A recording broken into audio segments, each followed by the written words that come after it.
जी जी जी जी। जी तो बोलिए एक सर। तो मुझे ये बताइए कि उन्होंने ये बताया है कि आपने बहुत ज्यादा काम किया है बाबा जय गुरुदेव के लिए। और जी। मैं तो बाबा जय गुरुदेव जी को इतना अनाड़ी आदमी हूँ कि मैंने उनके बारे में सुना भी नहीं था। एक तो अशोक सर शर्मा जी हैं? सॉरी फॉर इंटरप्शन, बाबा जय गुरुदेव के लिए मैंने काम नहीं किया, क्योंकि वो बाबा जय गुरुदेव सिंह है। मैं बाबा हरदेव सिंह के लिए काम किया, अच्छा, ओके ओके ओके। जो तो बाबा हरदेव सिंह जी पूर्व के बारे में, संघ के बाबा हरदेव सिंह जी के बारे में कुछ बताइए मुझे। बाबा हरदेव सिंह पूर्व अध्यक्ष पीसीएस संघ।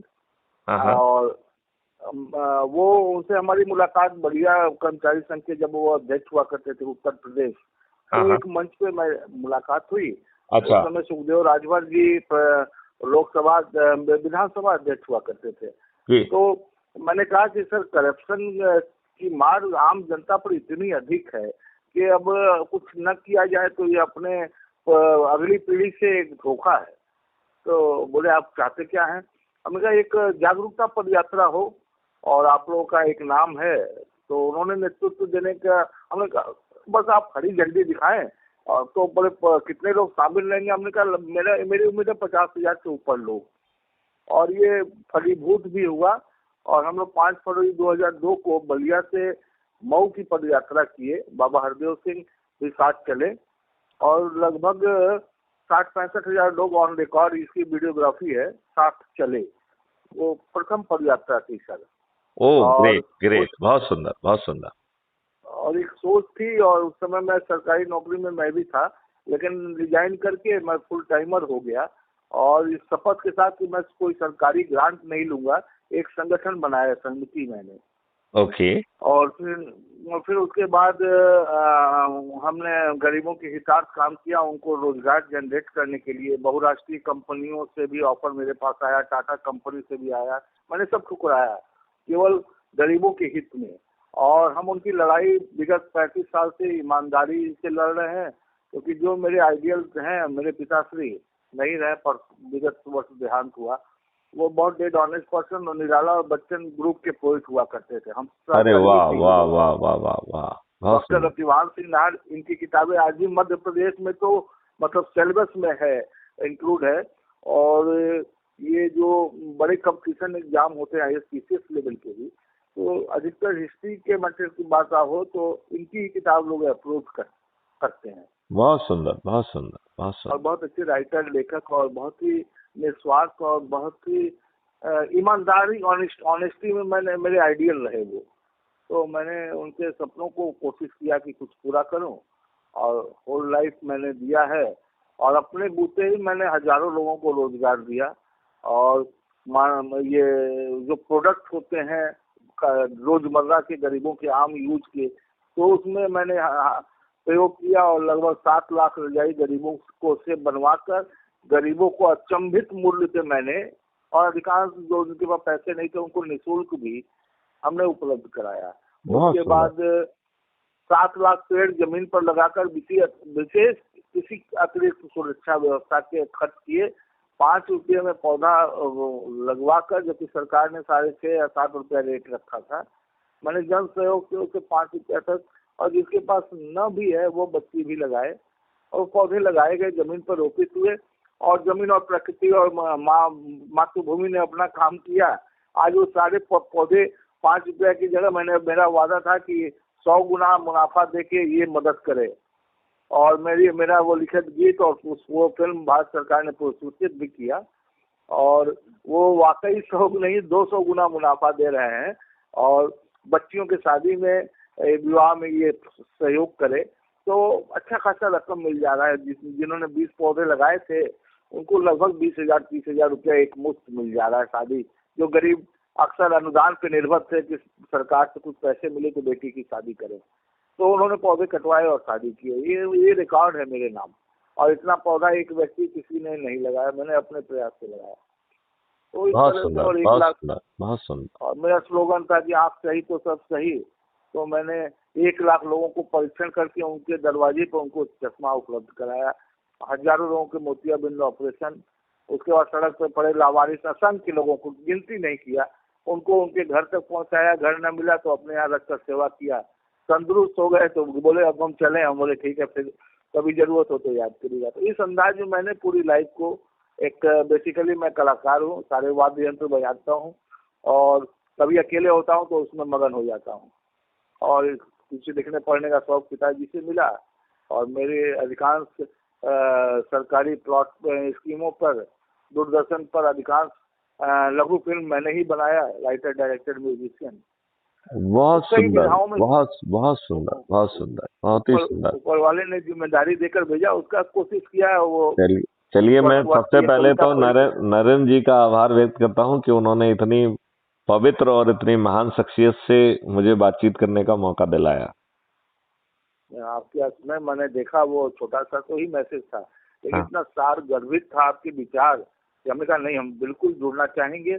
और ये इतने महान संकल्प लेने वालों को भगवान ने कितनी शक्ति और ऊर्जा दी होगी कि मतलब सरकारी सेवा से के बाद भी उनके अंदर इतनी बड़ी, जबकि आज़ादी की जंग से बड़ी ही जंग है और जिसको आपने अपने कंधे पे लिया है, तो निश्चित रूप से सबको निस्वार्थ भाव से आपको मदद करनी चाहिए, सबको आगे आना चाहिए। ये मेरा अभी आपको क्राइम फ्री भारत के जो 21 लक्ष्य हैं, उससे जो युग परिवर्तन होगा उसको कितना समझने का मौका मिला? आपने कुछ उस पे उसकी कुछ झलक आपने पा पाई है क्या? जी हाँ, क्राइम ही विकास के बाद रास्ते में सबसे बड़ा रोड़ा है। और क्राइम की उपज कहाँ से हो रही है, ये इसके मूल में जब हम गए हैं ग्रास रूट पे, तो ये पता चला कि केवल और केवल रोजगार की जो समस्या आ गई है, रोटी की समस्या आ गई है, तो वो क्राइम की ओर मोड़ दे रही है उनको, जो कि जिनका क्राइम से कोई लेना देना भी नहीं था। नहीं नहीं नहीं नहीं नहीं नहीं, देखिए क्राइम फ्री भारत एक मिशन है और ये हमने कॉन्सेप्ट नोट 2017 में as a sitting DG police reform government of India को भेजा था। उसका उसको जो है सभी राज्यों को भेजा गया। 2 साल तक गहन परीक्षण के बाद 2019 में 2019 में उसे नेशनल पुलिस मिशन के रूप में मान्यता प्रदान की गई है और 2019 से 2000 अभी तक मैं ही उसका प्रोजेक्ट हेड हूं। तो मैं दो पुलिस मिशन का हेड हूं। एक है क्राइम फ्री भारत थ्रू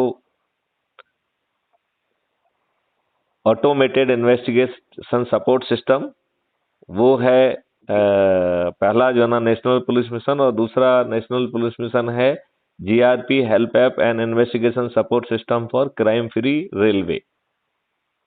ऐसे 2 नेशनल पुलिस मिशन अभी चल रहे हैं और दोनों नेशनल पुलिस मिशन का हेड आज के दिन भी मैं ही हूँ। बधाई हो सर, बहुत बहुत बधाई। Thank you. और सितंबर 2020 में मैंने एक कानून का ड्राफ्ट बना के गवर्नमेंट ऑफ इंडिया को भेजा था कि अपराध मुक्त भारत का एक कॉन्स्टिट्यूशनल वैलिडिटी जो है एस्टैब्लिश करना होगी और इसके लिए इस एक्ट को जो है पारित किया जाए, जिसमें 5 सर्टेनिटी को जमीन पे उतारा गया था कि बिना थाने जाए आपकी एफआईआर दर्ज होगी और यदि जो है कोई गलत एफआईआर दर्ज करेगा तो उसी सर्टेनिटी से उसे पनिश किया जाएगा। वाह, क्या बात है, बहुत सुंदर। ठीक है ना।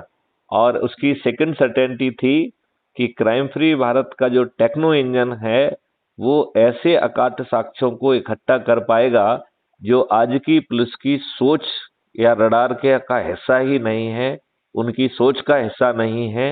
ऐसे अकाट्य साक्ष्यों को वो ना केवल इकट्ठा कर पाएगा बल्कि उसे हैश वैल्यू से लॉक करके नॉन मैनिपुलेटिव बना देगा। तो आज जो बहुत हाई दर्जे की मैनिपुलेटिव टेक्नोलॉजीज आ गई हैं जिसमें डीप फेक जैसी टेक्नोलॉजी हैं, वो डीप फेक टेक्नोलॉजी भी उसे मैनिपुलेट नहीं कर पाएगी। ऐसा जो है ना अकाट्य साक्ष्यों के साथ 15 दिन में चालान पेश हो जाएगा और वो भी crime free Bharat K techno engine की बिना पर। फिर इसमें फिर उसमें तीसरी सर्टेनिटी है कि क्राइम फ्री भारत का video based distributed trial system है जो 3 दिन से 30 दिन के अंदर हर परिस्थिति में आपको न्याय दे देगा। और इस न्याय के लिए ना तो जज महोदय कोर्ट जाएंगे, ना उनका वकील कोर्ट जाएगा, ना डिफेंस लॉयर कोर्ट जाएगा, ना गवाह कोर्ट जाएगा। सब लोग अपनी अपनी जगह से ही बयान गवाही दे सकेंगे, और वो आज की तुलना में 1000 गुना ज्यादा ट्रांसपेरेंट और इफेक्टिव होगी। और हम अधिकतम 30 दिनों में न्याय दे देंगे। और इस कार्य में न्यायाधीशों की या वकीलों की या कोई अन्य संख्या जो है बाधा नहीं बनेगी। इस व्यवस्था में हर किसी को पैसा बांटा जाएगा। तो जो विक्टिम है, जो एफआईआर दर्ज करा रहा है, उसको पैसा मिलेगा, जो गवाही देगा उसे भी पैसा मिलेगा, जो फॉरेंसिक साइंस से लेके अन्य जो है एविडेंस इकट्ठा करने में मदद करेगा उसे भी पैसा मिलेगा। और प्रोसिक्यूशन लॉयर जज को तो पैसा मिलेगा ही मिलेगा, इवन द डिफेंस लॉयर को पैसा जो है वो अपराधी नहीं देगा, उसको सिस्टम पैसा देगा। मतलब उसको अपराधी को भी पैसा नहीं देना होगा। बाद में जो है जब न्याय हो जाएगा और वो अपराधी घोषित कर दिया जाएगा, तो जो उसे सजा मिलेगी उसके 2 कंपोनेंट होंगे। एक होगी जिसको इम्प्रिजनमेंट वाला कंपोनेंट कहते हैं, और दूसरा कंपोनेंट होगा फाइनेंशियल कंपोनेंट। ये सजा फिक्स नहीं होगी, फाइनेंशियल कंपोनेंट कैलकुलेटेड कंपोनेंट होगा। तो जितनी हम रेवेन्यू बांटेंगे उससे 2 का मल्टीप्लिकेशन करके अपराधी से वसूल किया जाएगा। लिहाजा धन बांटना अपने आप में एक मकसद होगा, उससे लोगों को जो है ना पैसा मिलेगा और अपराधी को वो दंड के रूप में वसूल होगा। तो एक ऐसी स्थिति निर्मित होगी कि अपराधी रिपोर्ट करने के पहले खुद पहुंच जाएगा कि भैया मुझसे ये अपराध हो गया है, अब जो भी आप दंड आवश्यक समझते हैं मुझे दीजिए, क्योंकि आपका जो विधान है इसके तहत दंड पाने के लिए तो हमें इतना पैसा लग जाएगा कि हमारी औकात नहीं है उसे देने की। Unique idea sir. हाँ, तो इस तरीके का इसमें जो समन्स वारंट बांटेगा वो भी उसको भी खूब पैसा मिलेगा। जो गिरफ्तारी करेगा, तो गिरफ्तारी का आज आपको शायद राजा भैया जी मालूम नहीं, आपको जानकारी है कि नहीं, आज भारत का हर नागरिक पुलिस अधिकारी है, उसे सेक्शन 43 सीआरपीसी के तहत गिरफ्तारी करने का अधिकार भी है। वो 2 परिस्थितियों में हर आदमी, हर प्राइवेट व्यक्ति गिरफ्तार कर सकता है। यदि आप इसे गूगल पे 43 सीआरपीसी करके यदि सेक्शन 43 सीआरपीसी यदि सर्च करेंगे तो आप उसको पढ़ पाएंगे। तो वो कहता है कि अरेस्ट बाय ए प्राइवेट पर्सन, ये टाइटल है उस सेक्शन का। और वो बताता है कि 2 परिस्थितियों में आप गिरफ्तारी कर सकते हैं, और पुलिस वहां खड़ी है तब भी आप गिरफ्तार कर सकते हैं। पुलिस खड़ी है तो भी गिरफ्तार कर सकते हैं। मतलब वो एक परिस्थिति है जब आपकी आंखों के सामने जुर्म हो रहा हो, और दूसरी परिस्थिति है कि वो कोई उद्घोषित अपराधी हो, प्रोक्लेम्ड ऑफेंडर हो। अच्छा, अब आप ये बताइए, यदि कोई व्यक्ति 3 दिन के अंदर सरेंडर नहीं करता है तो वो ऑटोमेटेड प्रोक्लेम्ड ऑफेंडर हो जाएगा। एक छोटा सा 2 लाइन का संशोधन कर देंगे तो हर व्यक्ति को गिरफ्तार करने का अधिकार मिल जाएगा कि नहीं मिल जाएगा? हाँ, वो छिपेगा कहाँ? हाँ, अच्छा, नंबर 1। नंबर 2, यदि वो 5 दिन में गिरफ्तार नहीं हुआ तो इतना पैसा मिलेगा, 10 दिन में गिरफ्तार नहीं हुआ तो इतना पैसा मिलेगा, 15 दिन में गिरफ्तार नहीं हुआ तो इतना पैसा मिलेगा। तो पागल हो जाएगा वो अपराधी। तो वो बहुत जल्दी गिरफ्तार होगा, और हमें कोई उसमें दिक्कत नहीं है पैसा बांटने में, क्योंकि हमें उसे 2 से मल्टीप्लाई करके उस अपराधी से ही वसूल करना है। हाँ, ब्याज से पूरा मल्टीप्लाई होकर वसूल होना है। तो क्राइम फ्री भारत इतनी रेवेन्यू पैदा करेगा कि हम टैक्स फ्री भारत कर पाएंगे। उससे 10 गुना revenue crime free Bharat model दे रहा है। इसमें 5-6 और भी मॉडल है जहां से रेवेन्यू आएगा। जितने भी वायलेशंस हैं, देखो जैसे आपके ट्रैफिक वायलेशन है, राइट, तो ट्रैफिक वायलेशन की कैप्चरिंग एक तो सिस्टम करेगा, सीसीटीवी करेगा, और ये सब करेंगे। तो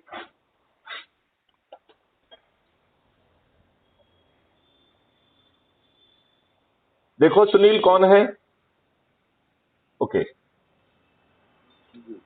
आइए। तो कोई मिलने आ गया है, मैं पहले आपसे बात करता हूँ फिर उससे मिलूंगा। तो ये इतना प्यारा सिस्टम है कि हम टैक्स फ्री भारत कर पाएंगे। ये जो क्राइम फ्री भारत का जानते पहले, अब उसको छोड़ देते हैं, जो गवर्नमेंट ऑफ इंडिया को भेजा था उसको थोड़ा देर छोड़ देते हैं। आपको हम ब्रीफ करते हैं अबाउट क्राइम फ्री भारत के जो 21 ऑब्जेक्टिव हैं, और उसमें पहला ऑब्जेक्टिव है कि कैसे हम जो है जी नमस्कार नमस्कार बैठिए। पहला उसमें ऑब्जेक्टिव है कि जो अभी इन दुष्ट राजनेताओं ने आपके ऊपर गुलामों के नियम कानून पिछले 75 सालों से थोपे हुए हैं, उनमें आमूल चूल परिवर्तन हो जाएगा। तो हम और आप जो आंदोलन कर रहे हैं, इन सब की जरूरत ही नहीं पड़ेगी। आप जो काम कर रहे हैं बहुत बड़ा काम कर रहे हैं, लेकिन वो काम सिस्टम करेगा। इसमें एक जय गुरुदेव जी ने भविष्यवाणी की थी कि भारत में कोई भूखा नहीं रहेगा, तो मैं आपको बता रहा हूं उनकी सभी भविष्यवाणियां उसमें निहित हैं। भारत में कोई भी व्यक्ति गरीब नहीं होगा, कोई भी व्यक्ति भूखा नहीं रहेगा, किसी व्यक्ति की चेक बाउंस नहीं होगी, कोई व्यक्ति दिवालिया घोषित नहीं होगा, किसी से टैक्स नहीं लिया जाएगा, और भारत के लिए, विकास के लिए और प्रशासन को चलाने के लिए 20 गुना से ज्यादा पैसा होगा। क्या बात। जो पेपर करेंसी है, इसे 2025 के यदि शुरू में नहीं कर पाए तो 2025 के अंत में इस देश से पेपर करेंसी विलोपित होने वाली है। और आप ये बताइए, यदि पेपर करेंसी विलोपित हो जाएगी तो क्या कोई व्यक्ति जो है भ्रष्टाचार कर पाएगा क्या? असंभव हो जाएगा। असंभव हो जाएगा। तो ना भ्रष्टाचार होगा, ना हवाला होगा, ना ये गैंग होंगी, ना वो गैंग होंगी। भारत एकदम अलग जो है ना विधा पर जाएगा। तो ऐसा भारत होगा तो गुलामों के जो नियम कानून जो दुष्ट राजनेताओं ने हमारे अपने ही देशवासियों पे थोप के रखे हैं, जो कि उनको उत्पीड़ित करने के लिए, उत्कंठित करने के लिए, अपमानित करने के लिए, शोषित करने के लिए और देश को लूटने के लिए बनाए थे, इन दुष्ट राजनेताओं को लज्जा नहीं आती है कि 75 साल बाद भी वो सब नियम कानून आज भी हमारे ऊपर यथावत थोपे हुए हैं। यथावत है बिल्कुल। अब आप ये बताइए कि अंग्रेजों ने जो व्यवस्था बनाई थी, जिसमें मुट्ठी भर अंग्रेज भारतीयों का दुरुपयोग करते हुए भारतीयों को प्रताड़ित करते थे, वही व्यवस्था, वही कंडक्ट रूल आजादी के 75 साल के बाद इन दुष्ट राजनेताओं ने अपने ऊपर थोप के रखे हैं कि नहीं रखे हैं? बिल्कुल कॉपी पेस्ट है संविधान तक। हम भी लॉ ग्रेजुएट है सर। तो आप ये बताइए कि इन दुष्ट राजनेताओं ने अपने फेवर में एक घटिया जो है ना एक्ट बनाया है, जिनका नाम है पीपुल्स रिप्रेजेंटेटिव एक्ट 1950-51, और जिसके माध्यम से इन दुष्टों ने राजनेताओं को जो है पॉलिटिकल पार्टी प्राइवेट कंपनियां बना दी हैं। आज सभी पॉलिटिकल पार्टियां मशरूमिंग की तरह आ रही हैं, क्योंकि उनमें ढेर सारे लाभ दे दिए गए हैं और ये निजी और प्राइवेट कंपनियां बन गई हैं।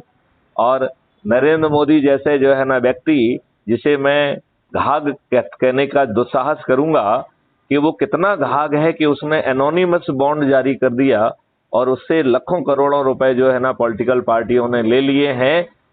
कभी कोई बॉन्ड भी एनोनिमस हो सकता है? मेरे ख्याल से किसी भी फाइनेंशियल एक्सपर्ट के दिमाग में तो इतनी घाघ चीज नहीं आ सकती है।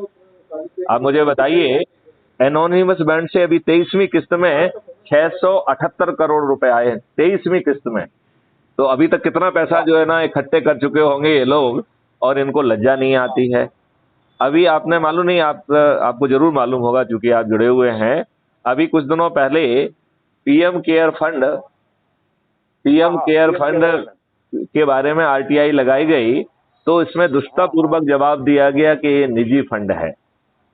अब जिसका अध्यक्ष प्राइम मिनिस्टर हो, सदस्य सभी जो है ना मंत्री हों, और नाम पीएम केयर फंड हो, और सभी की तनख्वाह से पैसा काट के गया हो, सभी इंडस्ट्रीज से पैसा लिया हो, वो निजी फंड कैसे हो सकता है?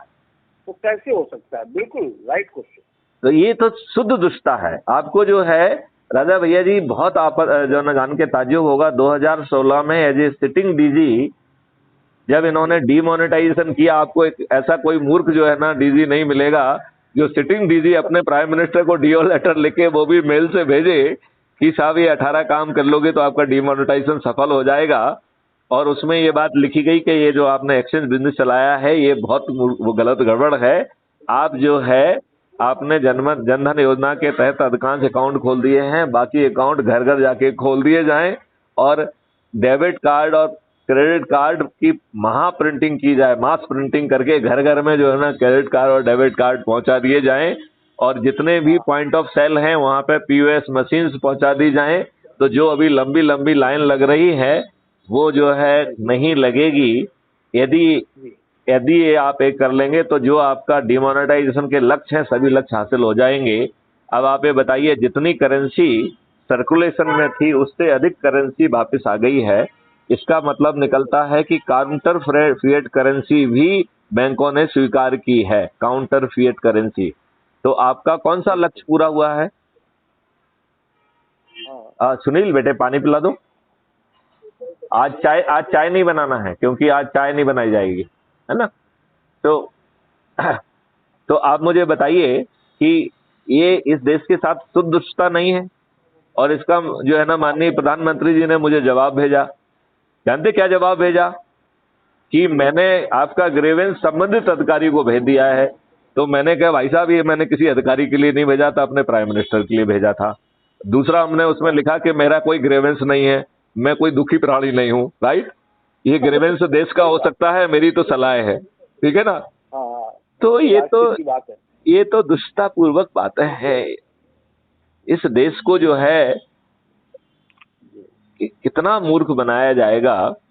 तो राजा भैया मैं तो चाहूंगा कि आप जो है इस क्राइम फ्री भारत में 21 लक्ष्य हैं, आप उन 21 लक्ष्यों को पढ़ेंगे तो आप जो है अभिभूत हो जाएंगे कि ये परिवर्तित भारत होगा, ये कलयुग से सतयुगी भारत निर्मित हो जाएगा।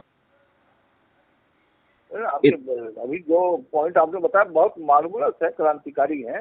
अरे जो आप 21 सुनेंगे उसका जो लास्ट 20वां पॉइंट है वो कह रहा है कि भारत में कॉलेजियम सिस्टम नहीं होगा, भारत में इंडियन जुडिशियल सर्विस होगी, भारत में एसीआर नहीं लिखी जाएगी, भारत में परफॉर्मेंस जो है कैप्चर किया जाएगा। जब आप काम कर रहे हो उसी समय उसके सभी एट्रीब्यूट कैप्चर कर लिए जाएंगे और उससे एक परफॉर्मेंस इंडेक्स क्रिएट की जाएगी और उस परफॉर्मेंस इंडेक्स से ट्रांसफर पॉलिसी के तहत आदमी अपनी पोस्टिंग खुद कर पाएगा। तो जैसे अभी आप कॉम्पिटिटिव एग्जामिनेशन में जो मेरिट आती है उसके आधार पे आपको सेवा मिलती है, उसी के आधार पर सभी बेनिफिट मिलते हैं। तो परफॉर्मेंस इंडेक्स के आधार पर ट्रांसफर पॉलिसी के तहत, यदि ट्रांसफर पॉलिसी ये कहती है कि आप अपने ग्रह उसमें नहीं जा सकेंगे तो हम बड़ी आसानी से वो कर पाएंगे, ठीक है ना। तो उसमें वो चॉइस अवेलेबल नहीं होगी। जब आप अपनी पोस्टिंग सिलेक्ट करेंगे तो गृह जिले का नाम ही नहीं आएगा। बिल्कुल बिल्कुल। तो व्यक्ति अपनी पोस्टिंग खुद कर पाएगा और उसमें 2 तरीके की अपील का प्रावधान है, appeal against the judgment and appeal against the जज। यदि कोई जज जब अपील अगेंस्ट जज कर रहे हैं, इसका मतलब है विद्वान जज ने जानबूझकर उपलब्ध साक्ष्यों को नजरअंदाज करते हुए गलत डिसीजन दिया है।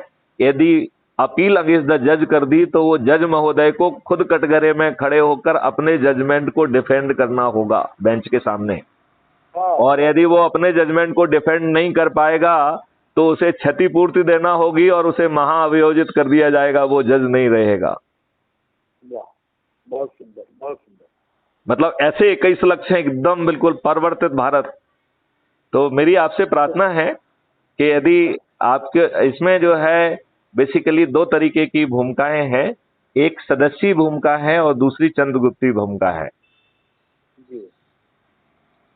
तो जो सदस्यी भूमिका है वो कह रही है कि देखिए मेरी सोच, क्षमता और पारिवारिक परिस्थितियों के कारण हम परिवर्तित भारत तो चाहते हैं लेकिन हम पर्दे के पीछे रहना चाहते हैं, क्योंकि मेरी पारिवारिक परिस्थितियां मुझे पर्दे के सामने आने की इजाजत नहीं दे रही हैं। तो ऐसे व्यक्ति को जो पर्दे के पीछे रहना चाहेगा उसे हम सदस्य कह रहे हैं, राइट। और उसे सदस्य संकल्प के तहत अपने ही परिवार के लोगों को, अपने रिश्तेदारों को, अपने घर वालों को, अपने मित्रों को, अपने पड़ोसियों को, अपने सर्कल के लोगों को, आसपास के युवा और विद्यार्थियों को, आसपास के वरिष्ठ नागरिकों को, आसपास के जो समाज सेवी संगठन जिन्हें उन्हें जानते हैं उनके साथ बैठ के चाय पी के संगोष्ठी करके उन्हें जोड़ना है और 90 लोगों को जोड़ने का लक्ष्य है। केवल 90 लोगों को जोड़ देगा तो उसका सदस्य संकल्प पूरा हो जाएगा। और चंद्रगुप्ती संकल्प कह रहा है कि ये ओपन कंपटीशन है, तो इसमें आपको संकल्प लेना है, और ये 4 तरीके का संकल्प है। राष्ट्रीय स्तर पर संसदीय संकल्प, राज्य स्तर पर विधायकी संकल्प, और जिला स्तर पर जिला स्तरीय चंद्रगुप्त, और रूरल और ग्रामीण स्तर पर पंच और सरपंच स्तरीय चंद्रगुप्त। तो इस तरीके से सांसद, विधायक, जिला पंचायत अध्यक्ष, पंच, सरपंच सब इसी व्यवस्था से चंद्रगुप्तों से आगे जाके बनेंगे। और इन चंद्रगुप्तों को केवल एक ही काम करना है, अपने प्रभाव क्षेत्र में लोगों को इकट्ठा करना है, उनसे बातचीत करना है, उन्हें ऐप के माध्यम से जोड़ना है। और यदि वो एक व्यक्ति को जोड़ेगा तो उसे ब्लॉक अधिकारी जो है मोहल्ला अधिकारी बना दिया जाता है। यदि वो 3 व्यक्तियों को जोड़ेगा तो उसे टाउन अधिकारी, 5 व्यक्तियों को जोड़ेगा तो ब्लॉक अधिकारी, 10 व्यक्तियों को जोड़ेगा तो जिला अधिकारी, 50 व्यक्तियों को जोड़ेगा तो राज्य अधिकारी, 100 व्यक्तियों को जोड़ेगा तो राष्ट्रीय अधिकारी बनाया जाएगा। और इसके बाद जब वो राष्ट्रीय अधिकारी बन जाएगा तब उसकी चंद्रगुप्त की यात्रा प्रारंभ होगी। और अज्यूम करिए कि वो विधायकी चंद्रगुप्त बनना चाहता है, और वो इस कंपटीशन का रिजल्ट डिक्लेयर होगा जिस दिन चुनाव की घोषणा होगी। तो चुनाव के नोटिफिकेशन के साथ ऊपर के, जैसे अज्यूम करिए कि यदि हम उत्तर प्रदेश की बात करें तो, या आप भरतपुर से है ना आप? तो नहीं, आप कहाँ से? मऊ से हैं। तो उत्तर प्रदेश की बात करें तो 403 जो है ना विधायक होते हैं, तो उस मेरिट लिस्ट में 403 लोग रहेंगे, राइट जी। और जो नंबर 1 होगा वो जो है मुख्यमंत्री कैंडिडेट हो जाएगा, और ऊपर के 40 लोग मंत्री कैंडिडेट हो जाएंगे। उस मेरिट लिस्ट से सब चीज कमिटेड है। और एक राजनीतिक पार्टी जिसने अपने सभी हक क्राइम फ्री भारत को समर्पित कर दिए हैं, वो मैथिलीशरण गुप्त के हाथ का साइन किया हुआ चंद्रगुप्त का सर्टिफिकेट लेके पहुंचेगा। पहले सल्यूट करेगा, फिर उसके हाथ में चंद्रगुप्त का सर्टिफिकेट देगा, और उसके बाद में विधायक का टिकट भी दे देगा कि ये विधायक का टिकट है, ये भी मेरे जो है ना नेशनल प्रेसिडेंट का आदेश है कि चूंकि आप चंद्रगुप्त बन गए हैं लिहाजा ये आपको विधायक का टिकट है। तो आपका विधायक का टिकट भी आपके घर पहुंच जाएगा। और उस समय जो है 100 करोड़ से भी अधिक लोग क्राइम फ्री भारत मिशन से इस प्रक्रिया के कारण जुड़ जाएंगे, जो आप हमारे वीडियो में भी सुन पाएंगे और बाद में कभी दूसरे वार्तालाप में मैं आपको समझाऊंगा। तो ये लोग थाली बजाकर, दीपक जलाकर अपने चंद्रगुप्त के बारे में जो है 35 बार वोट देंगे। पहली बार वोट दे रहे हैं जब वो जुड़ रहे हैं, 33 बार वोट देंगे जब चुनाव की घोषणा से जिस दिन वोटिंग होगी उसके पहले के जो 33 दिन होंगे, उन 33 दिन में वो जो है छत पे चढ़ के थाली बजाकर, दीपक जलाकर और अपने चंद्रगुप्त के बारे में संकल्प लेगा कि ये हमारा चंद्रगुप्त है, इसे मैं विजयी बनाऊंगा। और 35वां वो जो है ना बार वोट देगा जब वो ईवीएम मशीन में जाके आपका बटन दबाएगा। इसमें पार्टी विहीन प्रजातंत्र का इनबिल्ट है, खर्च विहीन चुनाव व्यवस्था है। हमारे सैकड़ों वीडियो हैं कि कैसे खर्च विहीन चुनाव व्यवस्था होगी, कैसे टैक्स फ्री भारत होगा और 20 गुना ज्यादा पैसा होगा। जब हमारे पास विकास के लिए 20 गुना ज्यादा पैसा है तो हमें अपने देशवासियों के ऊपर टैक्स क्यों थोपना है? सही, बिल्कुल। तो ये सोच और चिंतन का विषय है।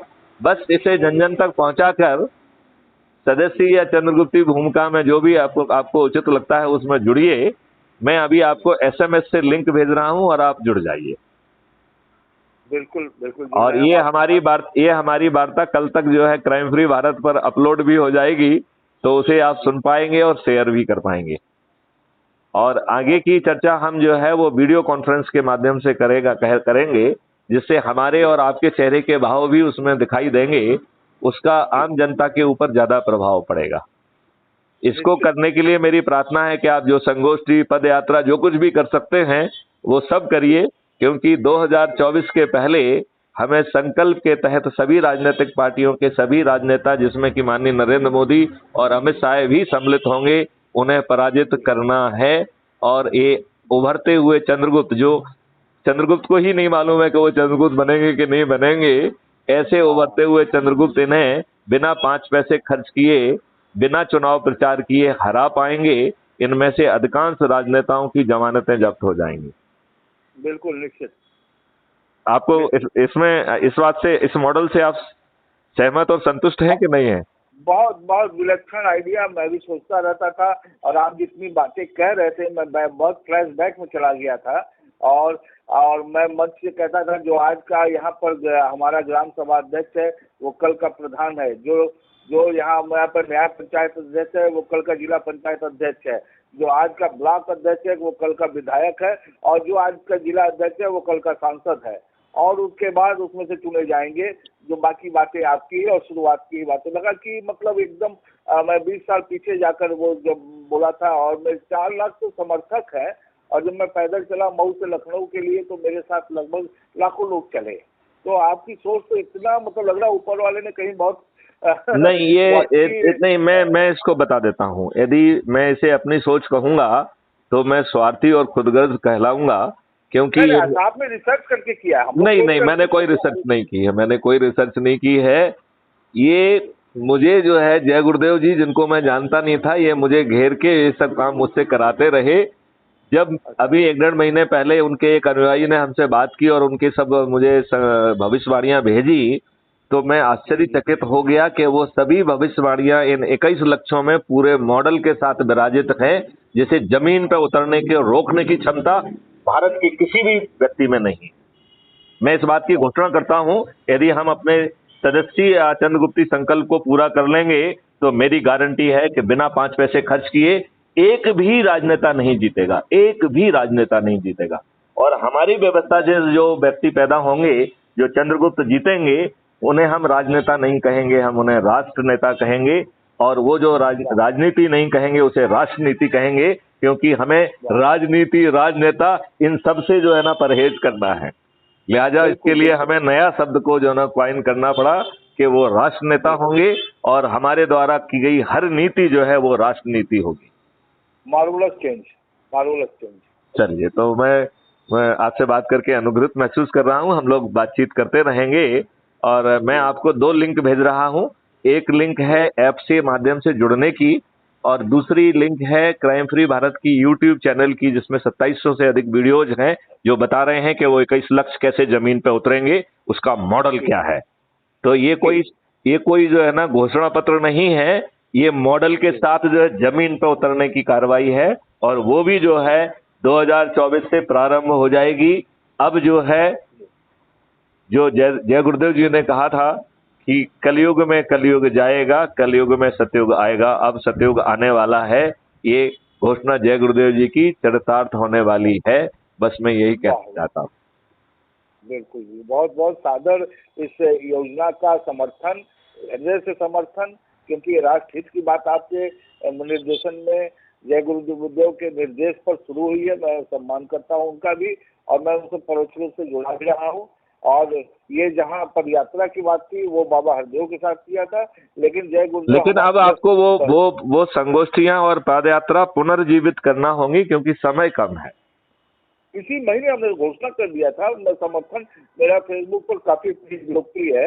मैं एक बार भ्रष्टाचार के खिलाफ खून मांगा था, तो या तो नेताजी को खून मिला था या हमें 53 दिन तक ये भ्रष्टाचार करना संभव ही नहीं होगा। कोई खून नहीं देना होगा किसी को। बिना खून के भ्रष्टाचार विहीन हो जाएगा, मेरी गारंटी है। भ्रष्टाचार करना एक ऑप्शन ही नहीं होगा। आपने बहुत सटीक और ठोस ऑप्शन दिया है। हाँ, वो तो फिर भी हम उस दिनों की देखिए, इसमें बाबा जी के आदेश से प्रेम बांटना है। लोगों के साथ बैठो, चाय पियो, आपस में बातचीत करो, उन्हें जोड़ो, और इसके अलावा कुछ करना ही नहीं है। बहुत सुंदर, बहुत विलक्षण सोच है, जिसका मतलब जितनी भी प्रशंसा क्या, जिसके लिए कोई शब्द ही नहीं सकता। जो चीज आपने अब तक इतने अल्प समय में मुझे बताया, जी। बिल्कुल आप भेजिए, मैं उसे गहराई से आपके हर वीडियो देखूंगा।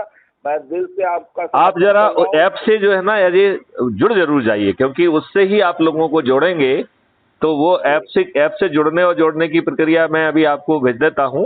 वो बहुत आसान है। उसको क्लिक करिए तो वो कहेगा डाउनलोड ऐप, फिर आपका फोटो मांगेगा, आपसे कहेगा अपने बारे में 2-4 लाइन लिख दीजिए। तो वो आप जितना भी चाहें, you can write as much as you want. और फिर इसके बाद आपसे वो पिन कोड मांगेगा। पिन कोड जैसे ही आप देंगे और सबमिट करेंगे तो आपका वो ऐप डाउनलोड हो जाएगा। उसकी प्रोफाइल में आपका आइडेंटिटी कार्ड भी विराजित रहेगा। उसमें 4 ऑप्शन हैं। आप व्हाट्सएप पे शेयर कर सकते हैं, आप कॉपी लिंक कर सकते हैं, आप जो है ना शेयर ऑन एनी मीडिया भी कर सकते हैं, और जो चौथा है वो है डाउनलोड द लिंक। तो ऐसे आप जैसे ही डाउनलोड लिंक का क्लिक करेंगे तो आपकी फोटो गैलरी में आपका आइडेंटिटी कार्ड डाउनलोड हो जाएगा। तो अपना आइडेंटिटी कार्ड देखने के लिए फिर आपको ऐप के अंदर नहीं जाना पड़ेगा, वो आपके फोटो गैलरी में रहेगा। आप खुद भी देख पाएंगे, दूसरों को भी दिखा पाएंगे। जी जी है ना? जी, तो बहुत अच्छी बिल्कुल, बातें रही। कुछ मिलने वाले आए हुए हैं, वो बैठे हुए हैं। हाँ हाँ है ना? हाँ, यही मैं तो कहने वाला था, मैं जी, बाधक बन रहा हूँ उनको, नहीं नहीं उनको नहीं अब आप नहीं, समय वो दें वो और देखो, उन्होंने भी सुना है तो इतना उनको सुनने का भी मौका मिल गया। हाँ हाँ, इसका मल्टी पर्पज यूज हुआ मल्टी था। पर्पज यूज तो हो ठीक गया। है जी जी जी सर, बहुत बहुत धन्यवाद आपको, इतना से आपने समय दिया और मुझे, मैं उससे बहुत प्रभावित हूँ सर। जरूर राधा जरूर। प्रणाम। जय हिंद, जय भारत। राधा प्रणाम। जय जय हिंद, जय भारत।